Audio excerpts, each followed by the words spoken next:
اب اسی عمل کی نسبت جو ملاوٹ ہے اس حوالے سے میں آپ کے سامنے ایک اور تقسیم بھی رکھ دیتا ہوں تاکہ آپ کو سمجھنے سمجھانے میں آسانی ہو۔ عموماً ہماری کتابوں میں عمل میں جو ملاوٹ آتی ہے اس کی 3 تقسیمیں کی جاتی ہیں کہ جی ایک بندے نے کوئی نیت کی کسی عمل کے حوالے سے، تو ہے وہ مخلوط نیت، ملاوٹ والی نیت ہے، تو اس کو انالیسس کرتے ہیں، اس کا تجزیہ کرتے ہیں، کہتا جی یہ نیت ہے، اس میں اللہ کے لیے بھی نیت ہے، عمل کے حوالے، عقیدے کے حوالے سے نہیں، کیونکہ عقیدے کی جو حوالے سے نیت میں ملاوٹ آ جائے تو وہ تو حتمی فیصلہ اللہ تعالیٰ کا کہ وہ ناقابل قبول ہے، بندہ راندہ درگاہ ہو جاتا ہے، دائرہ اسلام سے باہر نکل آتا ہے۔ یہاں بات ہو رہی ہے عمل کے حوالے سے۔ عمل کے حوالے سے جو نیت ہے، ٹھیک ہے نا جی، اب اس میں ایک ہے اللہ کے لیے نیت بھی آ گئی اس کے لیے، ٹھیک ہے، اور غیر اللہ کے لیے بھی نیت آ گئی۔ غیر اللہ کی نیت مثلا وہ نماز پڑھ رہا ہے، اللہ کے لیے پڑھ رہا ہے، ساتھ ریاکاری بھی شامل ہو رہی ہے، اب نیت میں ملاوٹ آ گئی۔ غالب نیت کیا ہے، مغلوب نیت کیا ہے؟ کیا یہ نیتیں دونوں برابر ہیں؟ یعنی ایک عمل اس نے کیا، اس میں اللہ کی خوشنودی بھی پیش نظر ہے، ٹھیک ہے، اور کوئی دنیا وغیرہ کی کوئی نیت بھی ہے اس کی، تو لکھا یہ جب فقہا یہ کہتے ہیں کہ بھائی یہ دیکھا جائے گا کہ غالب نیت کون سی ہے۔ اگر اللہ کی خوشنودی غالب تھی تو اس کا مطلب دنیا وغیرہ کی جو نیت ہے وہ مغلوب ہو گئی، ٹھیک ہے، تو کہا غالب نیت کا اعتبار ہے، مغلوب نیت کا اعتبار نہیں۔ تو غالب نیت چونکہ اللہ کی خوشنودی ہے بس ٹھیک ہے، مغلوب نیت کا اعتبار نہیں ہے۔ اور اگر دنیا وغیرہ کی نیت غالب ہے، اللہ کی نیت مغلوب ہے، اللہ کے لیے اللہ کی خوشنودی کی نیت مغلوب ہے، اب غالب نیت کا اعتبار ہے۔ جب غالب نیت کا اعتبار ہو تو دنیا کے لیے، تو لہٰذا جو اللہ کے لیے تھوڑی بہت نیت کی اس کا کوئی اعتبار نہیں ہے۔ غالب نیت کا اعتبار ہوگا تو اس کا اجر کیا کہتے ہیں، جو ایک اسے ملنا چاہیے وہ نہیں ملے گا، کیونکہ اللہ کی خوشنودی کی جو نیت ہے وہ مغلوب ہو چکی ہے۔ غالب نیت اس کی دنیا وغیرہ ہے، لہٰذا یہ عمل قابل قبول نہیں ہے، ٹھیک ہے۔ تیسری صورت کیا بنتی ہے، برابر سرابر، اللہ کی خوشنودی بھی اور دنیا وغیرہ کی نیت بھی، یہ دونوں برابر ہیں۔ اللہ کی خوشنودی بھی کی پرسنٹیج بھی 50% ہے، اور دنیا وغیرہ کی جو نیت کی اللہ کے علاوہ اس نے، اس کی پرسنٹیج بھی 50% ہے۔ اب 50-50 ہے تو اب اس میں کیا ہے؟ تو اس میں یہ کہا جاتا ہے بھئی اللہ کے سپرد ہے، اللہ جانے، ہمیں پتہ نہیں ہے۔ اور ایک یہ جواب بھی دیا گیا ہے کہ اللہ تعالیٰ ایسی ملاوٹ والے عمل سے بہت بالا تر بلند ہے، اللہ قبول نہیں کرے گا، اللہ کا مزاج ہی نہیں ایسے کو قبول کرنے کا۔ لیکن میرا ذوق اس سلسلے میں معذرت کے ساتھ تھوڑا سا مختلف ہے، الحمدللہ۔ قرآن عقیدے کی نیت کے حوالے سے تو میں نے آپ کو پہلے ہی بات بتائی کہ وہ تو ناقابل قبول ہے، عقیدے کے حوالے سے جو نیت کی ملاوٹ ہے، لیکن عمل کے حوالے سے جو نیت کی ملاوٹ ہے نا، میرا ذوق یہی کہتا ہے جتنی اللہ کے لیے نیت ہے اللہ اسے کاؤنٹ کرے گا، جتنی اللہ کے علاوہ نیت نہیں اللہ اسے کاؤنٹ نہیں کریں گے، اللہ اسے پھینک دیں گے۔ کیوں؟ اللہ کی شان یہ ہے، واللہ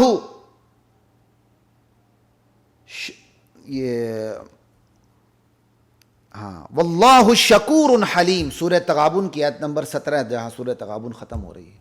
اللہ بہت قدردان ہے، اللہ بہت بردبار ہے، اللہ بہت قدردان ہے، چھوٹی سی نیکی کی بھی قدر کرتا ہے۔ اللہ کی شکور ہونے کا، اللہ کے شکور ہونے کا تقاضا ہے، اس کی شکوریت کا تقاضا ہے کہ اللہ کے لیے جو کام ہوا ہے چاہے بھلے کتنی ہی کم مقدار میں کیوں نہیں ہوا، اللہ اس کو قدر کی نگاہ سے دیکھتے ہیں۔ ہاں 100 روپے میں 90 پیسے اس نے اللہ کے لیے کام نہیں کیے، لیکن 10 پیسے تو اللہ کے لیے کام کیے نا، تو اللہ کے شکور ہونے کا تقاضا یہ ہے کہ اللہ تعالیٰ اس کو اس کا اجر دے۔ یہ الحمدللہ میرا ذوق ہے، غلطی ہو تو اللہ مجھے معاف فرمائے، اور یہ عمل کے حوالے سے کہہ رہا ہوں، عقیدے کے حوالے سے نہیں کہہ رہا۔ عقیدے کے حوالے سے تو اس کی یہی مثال ہو گئی، 1 کلو دودھ کے اندر قطرہ پیشاب کا پڑ جائے تو سارا ختم، بس۔ اور قرآن کی میں دوسری آیت بھی پڑھ دیتا ہوں اس حوالے سے، فَمَن يَعْمَلْ مِثْقَالَ ذَرَّةٍ خَيْرًا يَرَهُ، ذرہ برابر بھی کسی نے نیکی کی ہوگی نا وہ دیکھ لے گا، اللہ اس کو اس کا اجر دیں گے۔ یہ آیت بھی بتاتی ہے کہ نیت کے اندر جہاں کھوٹ آ جاتا ہے، نیت جہاں ملاوٹ کا شکار ہو جاتی ہے عمل کے میدان میں، چاہے 5% ہی نیت کیوں نہ صحیح ہو، چاہے 95% نیت خراب ہی کیوں نہ عمل کے لحاظ سے، لیکن اللہ کے شکور ہونے کا تقاضا یہ ہے. اور فَمَن يَعْمَلْ مِثْقَالَ ذَرَّةٍ خَيْرًا يَرَهُ کا اللہ کے وعدے کا تقاضا یہ ہے، اللہ اسے ضرور اجر دے گا انشاءاللہ. لا الہ الا اللہ. لیکن پھر بار بار کہہ رہا ہوں، عقیدہ بہت حساس چیز ہے. عقیدے میں یہ نہیں کہ اب نظر اللہ تا نیاز حسین کے کہ ایک بکرے کو ذبح کر دے، اب وہ آدھا بکرا حلال تھے آدھا بکرا حرام، ایسا نہیں ہوگا. اللہ کی جو نظر ہے اس کو الگ کر کے کہیں حلال، حضرت حسین کے نام پہ یا کسی اور بڑے بزرگ ہستی کے نام پہ کوئی دی تو وہ حرام، ایسا نہیں ہوگا. کیونکہ بکرے کے ذرہ ذرے میں بال کے اندر جہاں اللہ کا نام ہے وہاں غیر اللہ کا نام بھی ہے، اس لیے اس کے حلال ہونے کی توقع ہی نہیں ہے، ممکن ہی نہیں ہے. ٹھیک ہے نا، یہ بات یاد رکھیے. لیکن اس سے ایک بات یہی یاد رکھیے، ہم ایصال ثواب کے منکر نہیں ہیں. ایصال ثواب برحق ہے. ایک شخص دیکھ دیتا ہے اللہ کے نام، ایک شخص جانور ذبح کرتا ہے اللہ کے نام، اب اس کا ثواب نواسہ رسول حضرت حسین رضی اللہ تعالی عنہ کو پہنچانا چاہتا ہے، پہنچے گا انشاءاللہ. حضرت حسن رضی اللہ تعالی عنہ کو پہنچانا چاہتا ہے اور یہ نیت کرتا ہے، اللہ اکبر. اہل ایمان کے 2 طبقوں میں صلح پیدا کی کے ذریعہ بنے حضرت حسن رضی اللہ عنہ، نبی علیہ السلام کے فرمان کا مصداق بنے. حضرت امیر معاویہ رضی اللہ تعالی عنہ کے ہاتھ پر بیعت کی، صرف صلح نہیں کی، بیعت کی. تو حضرت حسن اس قابل ہیں کہ اللہ کے نام پہ کوئی چیز دے کے ثواب حضرت حسن کو پہنچایا جائے، وہ اس نیت سے پہنچاتا ہے، انشاءاللہ ضرور پہنچے گا. اسی طرح علی اجویری کے نام پہ اور کسی اور بڑی ہستی کے نام پہ، اپنے بزرگ کسی کے نام پہ نہیں، وہ حضرت علی اجویری رضی اللہ تعالی، حضرت علی اجویری کے لیے کسی اور بڑی ہستی کے لیے ثواب پہنچانا چاہتا ہے، ایصال ثواب کرنا چاہتا ہے، لیکن نام اللہ کا چلتا ہے کہ میں اللہ کے انعام دے رہا ہوں، یا اللہ تعالیٰ اس کا ثواب تمام مومن مسلمانوں کو پہنچا دے، فلاں نیک ہستیوں کو پہنچا دے، ضرور پہنچے گا انشاءاللہ. لیکن نام اللہ کا کیوں؟ پروڈکٹ اللہ کی ہے، اور جس کی پروڈکشن ہو لیبل اسی کا لگتا ہے. تو یہ جو اللہ کا نام آتا ہے نا، دراصل یہ اللہ کا لیبل ہے، یہ اللہ کا لیبل ہے. اللہ بتانا چاہتے ہیں یہ پروڈکٹ میری ہے، اس پر لیبل میرا لگنا چاہیے. ثواب تم جسے کہو گے پہنچا دوں گا اپنی مرضی سے انشاءاللہ. لا الہ الا اللہ. یہ تو تھی بات نیت کی ملاوٹ کے حوالے سے، کہ عقیدے میں ملاوٹ آ جائے تو پھر نیت میں، عقیدے کے حوالے سے نیت میں ملاوٹ آ جائے تو کیا بنتا ہے، اور عمل کے حوالے سے نیت میں ملاوٹ آ جائے تو کیا بنتا ہے. میں نے ڈیٹیل سے آپ کے سامنے بات کر دی. ہمارے ایمان کا عالم تو یہ ہے، خالص اللہ کے لیے بھی عبادت ہونا تو معیار کے حوالے سے ہماری عبادتیں متوازن نہیں ہوتی ہیں، غیر معیاری عبادت کی ملاوٹ آ جاتی ہے. ابھی میں آپ کے سامنے یہ بیان کرنے سے پہلے میں اس بیان کو ذرا ڈائری پہ لکھ رہا تھا، تیار کر رہا تھا، تو نماز ظہر کا وقت ہو گیا، ہم نماز پڑھنے چلے گئے. تو بس اللہ کی عنایت تھی، ایک سجدے میں مجھے بڑا لطف آیا، بڑا مزہ آیا، لیکن باقی سجدوں میں وہ مٹھاس نہیں تھی، وہ لطف نہیں تھا. ٹھیک ہے، تو اب سجدے کی غلطی تو نہیں ہے نا، سجدے پہ سجدے کرتے جا رہے ہیں، لیکن وہ مٹھاس، وہ لطف نہیں تھی جو کسی سجدے میں تھی. اب دیکھو نا، سارے سجدے اللہ ہی کے نام پہ کر لیں، لیکن غیر معیاری سجدوں کی ملاوٹ آ گئی. جب اللہ کی قدرت کا، اس کی ربوبیت کا، اس کی الوہیت کا، اس کی خالقیت کا، اس کی مالکیت کا، اس کا واحد داتا ہونے کا، رازق ہونے کا، مشکل کشا اور حاجت روا ہونے کا تصور حقیقت معجزن رہے، استحضار رہے، اور پھر یہ بھی استحضار رہے میں سجدہ کرتا ہوں تو اللہ کے قدموں میں کرتا ہوں. اللہ کی قسم پھر سجدہ جسم نہیں کرتا، جسم تو کرتا ہی کرتا ہے، روح سجدہ کر رہی ہوتی ہے، روح سجدہ کر رہی ہوتی ہے. بندہ کہتا ہے یہ زمین تھلے ہوتی چلی جائے اور میں اللہ کے سامنے اپنے ماتھے کو رگڑتا چلا جاؤں، اتنا مزہ آ رہا ہوتا ہے، اتنی مٹھاس نصیب ہو رہی ہوتی ہے، اتنی حلاوت نصیب ہو رہی ہوتی ہے. لیکن جب اللہ کی قدرت کا، ربوبیت کا، خالقیت کا، مالکیت کا، اس کے داتا ہونے کا، اس کی نعمتوں کا استحضار نہ رہے، پھر بندہ ٹکروں پہ ٹکریں مارتا، سجدوں پہ سجدے کرتا ہے، لیکن حلاوت نصیب نہیں ہوتی، مٹھاس نصیب نہیں ہوتی ہے. وہاں پھر جسم سجدہ کر رہا ہوتا ہے، روح سجدہ نہیں کر رہی ہوتی ہے. تو ہماری تو عبادات کے اندر بھی غیر معیاری عبادات کی آمیزش اور ملاوٹ آ جاتی ہے. اللہ تعالی ہماری عبادات کو بھی اچھا کرے. لا الہ الا اللہ. اب اگلا سوال ایک ہے انما الاعمال بالنیات ہی کے حوالے سے. اب ہم چونکہ سوال کے اختتام کی طرف جا رہے ہیں تو وہ سوال پھر متن سے بھی اتنے ہی دور ہوتے جا رہے ہیں، لیکن خیر بالکل غیر متعلقہ بھی نہیں، من وجہ نسبت تو ہوتی ہے. لا الہ الا اللہ. سوال یہ ہے، ہمارے مدارس میں تکمیل صحیح بخاری کے موقع پر جب تعلیمی سال کا اختتام ہو رہا ہوتا ہے تو تقریب منعقد ہوتی ہے. تو کیا یہ تقریب سال کے اختتام پر ہونی چاہیے جب سارے لڑکے چھٹی پہ جا رہے ہوتے ہیں، یا سال کے آغاز میں ہونی چاہیے جب سال بھر بچوں نے طلبہ نے اساتذہ کے سامنے رہنا ہوتا ہے، جب سال بھر اساتذہ نے بچوں کو طلبہ کو پڑھانا ہوتا ہے، جب سال بھر مدرسے کے عملے نے ہم وقت کام کرنا ہوتا ہے؟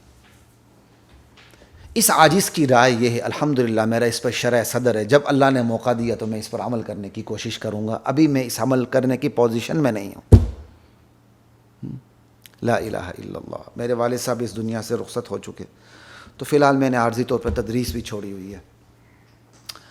تو خیر اس پر بات کرنے کا زیادہ موقع نہیں، اور نہ میں بات کرنا چاہتا ہوں، لیکن اللہ موقع دیں گے انشاءاللہ تو پھر انشاءاللہ اس پہ بھی بات کر لیں گے اللہ تعالیٰ نے چاہا. جو میں چاہ رہا ہوں، جو میں سوال کے جواب کی طرف آنا چاہ رہا ہوں کہ سال کے آغاز میں تقریب ہونی چاہیے، اختتام پہ ہونی چاہیے. اللہ مجھے موقع دے سال کے آغاز میں اس پہ تقریب کروں. صرف تکمیل صحیح بخاری پہ آخری حدیث نہ پڑھوں صحیح بخاری کی، بلکہ سال کے آغاز میں ہی، تعلیمی سال کے آغاز میں دروس ہونے چاہیے. انما الاعمال بالنیات وانما لامرئ ما نوى، پوری حدیث کے اوپر. ہمارے جو شیوخ الحدیث ہیں وہ اس حدیث کا درس پورے مدرسے کو دیں. باہر سے بڑے بڑے ممتاز علماء کو بلایا جائے، وہ دروس دیں نیت کی تصحیح کے اوپر، نیت کے اخلاص کے اوپر، تاکہ اساتذہ بھی، طلبہ بھی، عملہ بھی پورے سال اپنی نیتوں کو ٹٹولیں، سنبھالیں اور نیتوں کو سدھارنے کی کوشش کریں. سال ختم ہو رہا ہوتا ہے تو ہم ایک تقریب منعقد کر دیتے ہیں. میں اس تقریب کا مخالف نہیں ہوں، نہ میری مخالفت سے کوئی فرق پڑتا، اور نہ میں اس تقریب کے افادے یا استفادے کا منکر ہوں. تقریب کے کا افادے بھی ہیں، استفادے بھی ہیں، لیکن میرے ذوق میں، میری دانست میں سال کے آغاز میں دروس ہونے چاہیے. اپنے ہی مدرسے کے اساتذہ، ہر مدرسے کا چونکہ اپنا ایک ذوق ہوتا ہے، اپنا ایک مزاج ہوتا ہے، اپنے ہی مدرسے کے اساتذہ ذمہ داران ڈیوٹی لگا سکتے ہیں مختلف اساتذہ کی. اسی حدیث پر مختلف اساتذہ درس دیں، کیونکہ ہر استاد کا اپنا ایک ذوق ہوگا. وہ اپنے ذوق کو، اپنے مطالعے کو، اپنے عمل کو سامنے رکھتے ہوئے انما الاعمال بالنیات پوری حدیث پہ درس دے گا. طلبہ موتی چنیں گے، طلبہ کی کیا کہتے ہیں ایک ٹیوننگ ہوگی. پورے سال وہ اپنی نیتوں کے حوالے سے چکنا رہیں گے. اور یہ میں اس لیے بھی کہہ رہا ہوں، سیدھی سی بات ہے، میں اعتراف کرتا ہوں کہ میں نے دور حدیث کے سال میں بھی اس حدیث کو اتنی ڈیپلی نہیں دیکھا تھا، اتنا ڈیپلی مطالعہ نہیں کیا تھا جو میں اس وقت آپ کو درس دینے کے لیے کر رہا ہوں. تو میں حیران ہو رہا ہوں اس حدیث کو دیکھ کے، پڑھ کے، کہ واقعی جو ہمارے فقہاء نے اس کو ثلث الدین کا ہے، یہ دین کا تہائی حصہ ہے، بالکل درست کا ہے. مشاہدہ ہو جاتا ہے اور بندہ ٹھٹر کر رہ جاتا ہے کہ پتہ نہیں میرا کیا بنے گا. میری تو نیتیں کسی جگہ ٹکتی نہیں ہیں. میری نیتیں تو کوئی وزن ہی نہیں رکھتی، معیار میں بھی، مقدار میں بھی. تو اس لیے مدارس میں خدا کے لیے جو مدارس کے ذمہ داران سن رہے ہیں اور جو اساتذہ ہیں، میں ان سے ہاتھ باندھ کے میں یہ گزارش کروں گا کہ اپنے مدرسے والوں کو کہیں، اپنے جامعات کو کہیں، سال کے شروع میں اس پہ تقریب منعقد کریں. ہاں جی، صحیح بخاری کا آغاز ہو رہا ہے تو صحیح بخاری کے آغاز پر ایک تقریب منعقد کی جائے. تو چونکہ سال کے آغاز میں ہوگی، تمام طلبہ بھی شریک ہوں گے، مختلف شیوخ کے، مختلف اساتذہ کے اس حدیث پر درس دیں گے. ایک روایت بن جائے گی، جس طرح ہماری روایت بن چکی ہے کیا کہتے ہیں بخاری کی صحیح بخاری کی آخری حدیث کے حوالے سے یہ بھی ایک روایت بن جائے گی، اور یہ روایت اس روایت کو جو بدعت میں جانے کا خطرہ ہے اسے بھی انشاءاللہ ٹال دے گی، بہت سی چیزوں کا فائدہ حاصل ہو سکتا ہے۔ تو سب سے بڑا فائدہ تو یہ ہے کہ سال بھر بندہ طلبہ، اساتذہ، عملہ نیتوں کے بارے میں چکنا رہے گا، ٹٹولے گا، سدھارے گا، سنبھالے گا اپنی نیتوں کو۔ میرے سمیت ہر شخص کو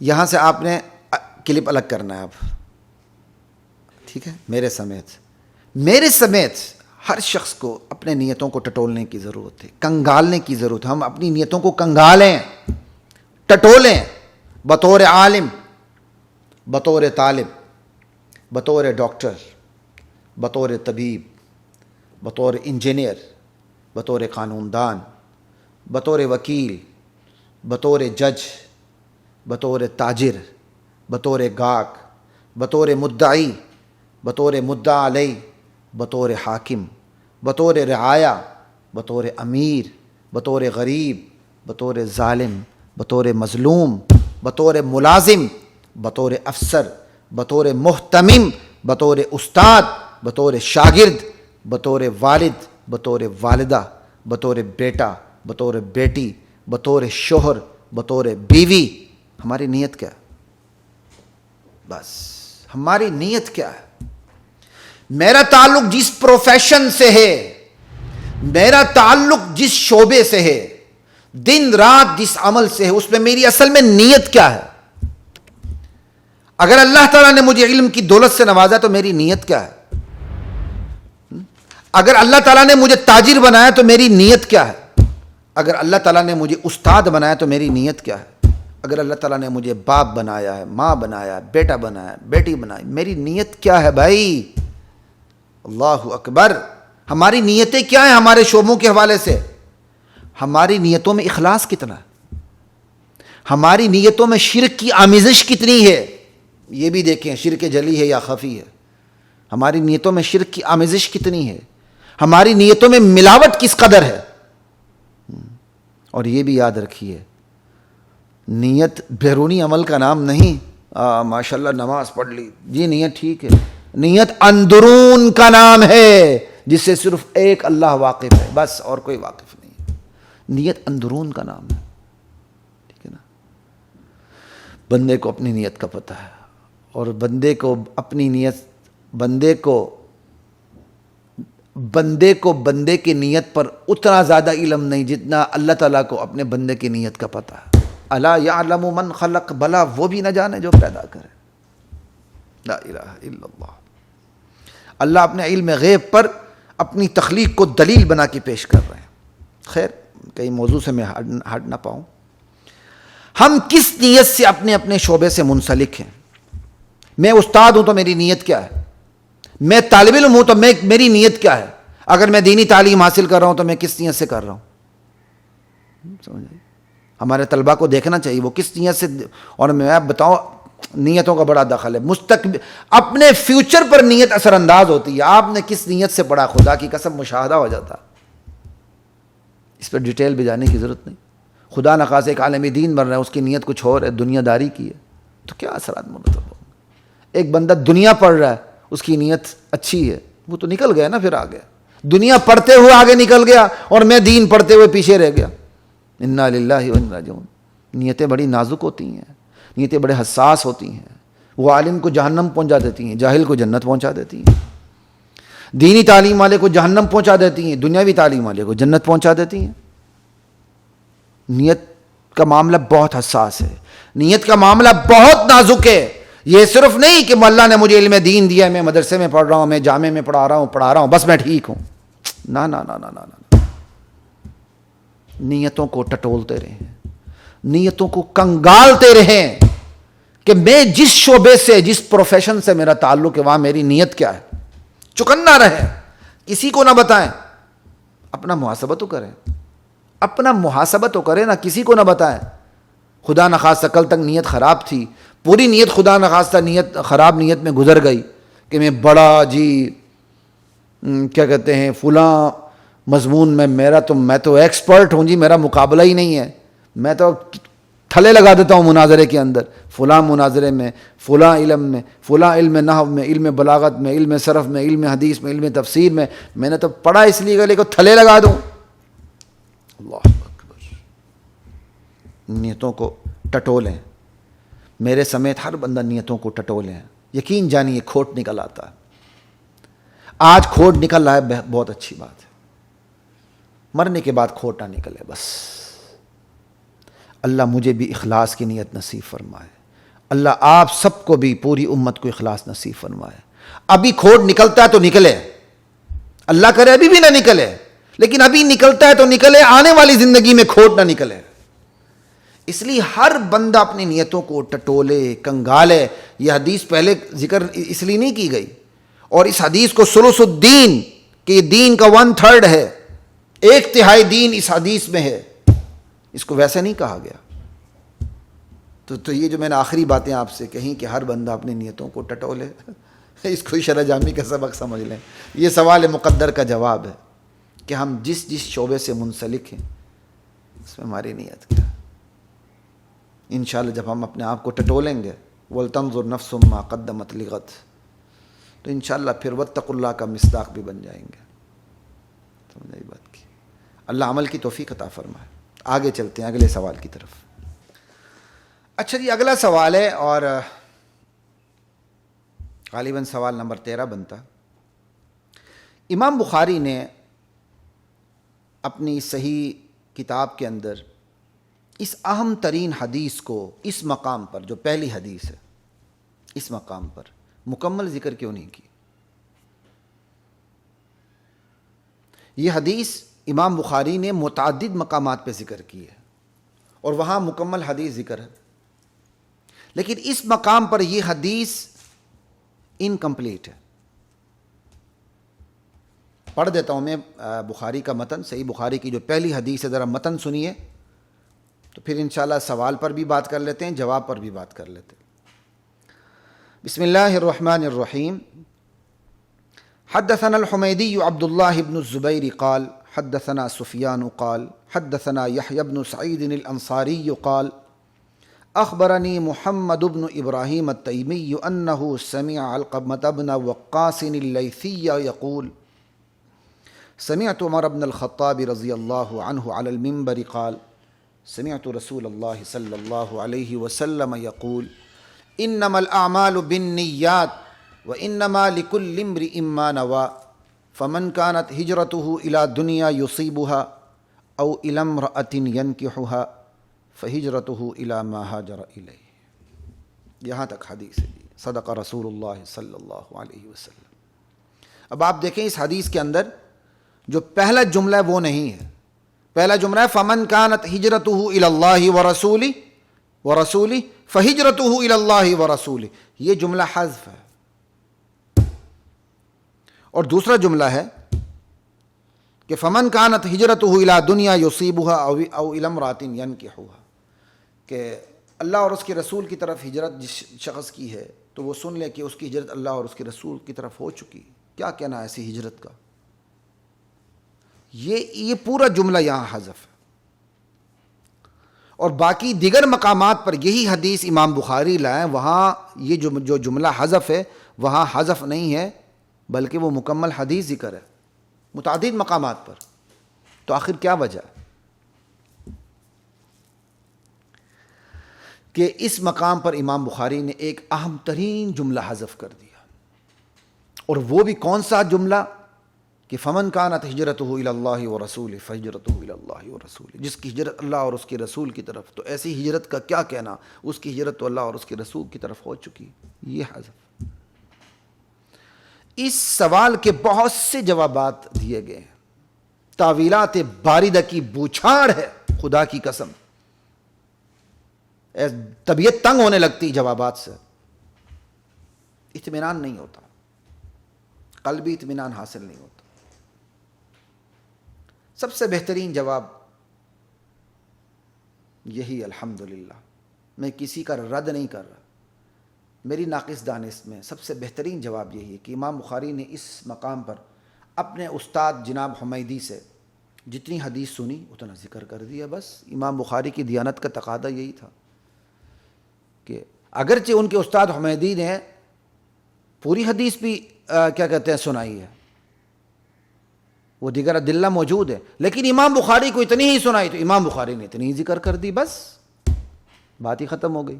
جس مقام پر جس استاد نے انہیں پوری حدیث سنائی انہوں نے اس مقام پر وہ پوری حدیث ذکر کر دی. اس سے تو امام بخاری کی دیانت کا پتہ چلتا ہے. تو خواہ مخواہ کی تعویلات باردہ کی بوچھاڑ نہیں ہونی چاہیے, بس اتنا جواب کافی ہے. دوران مطالعہ حضرت تقی عثمانی صاحب, حضرت مفتی تقی عثمانی صاحب کی رائے بھی میری نظر سے گزری, تو الحمدللہ بالکل یہی تھی. تو جو میں آپ کے سامنے عرض کر رہا ہوں, تو جو میری ایک موافقت حضرت تقی صاحب سے ہوئی تو میرے شرح صدر کی انتہا نہیں رہی.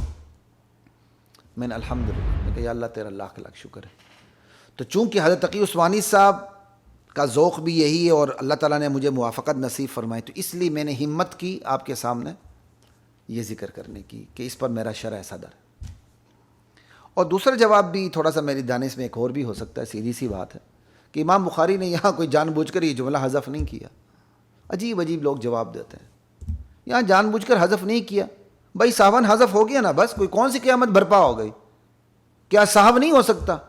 کیا امام بخاری کو نسیان نہیں ہو سکتا؟ کیا امام بخاری معصوم عن الخطا ہے؟ جب امام بخاری نسیان سے بالا تر نہیں ہے, معصوم عن الخطا نہیں ہے, تو ممکن ہے ان سے کیا کہتے ہیں یہ جملہ چھوٹ گیا اور ساون, تو کون سی بڑی بات ہو گئی؟ ساون چھوٹ جانے پر بھی اسی حدیث کی روشنی میں, جس حدیث میں امام بخاری سے یہ جملہ ساون چھوٹا ہے, اسی حدیث کی روشنی میں پھر بھی امام بخاری انشاءاللہ اجر کے مستحق ہے. انما الاعمال بالنیات, اعمال کا دار و مدار نیتوں پر ہے. نیت وہاں پہنچتی ہے جہاں عمل نہیں پہنچتا. نیت تھی ذکر کرنے کی, بھول گئے, ذکر نہ کر سکے, نیت کی وجہ سے انشاءاللہ انہیں پوری حدیث ذکر کرنے کا ثواب ملے گا. یہ میرے نزدیک الحمدللہ دوسرا جواب ہے اسی حدیث کی روشنی میں. شاید یہ اور احباب نے اس کا جواب یہ بھی دیا ہوگا, لیکن جو میں نے تھوڑا سا شاید میں نے اس کے ساتھ جو تھوڑی سی کیا کہتے ہیں وہ آپ دم لگائی یا جو بھی کہیں تھوڑا سا, کہ بھائی اسی حدیث کی روشنی میں پوری حدیث کے اجر کے مستحق امام بخاری انشاءاللہ. اسی پہ اکتفا کرتے ہیں. انشاءاللہ درس صحیح بخاری کے ساتھ آپ سے ملاقات جاری رہے گی, اللہ تعالیٰ نے چاہا. یار زندہ صحبت باقی. السلام علیکم ورحمۃ اللہ وبرکاتہ.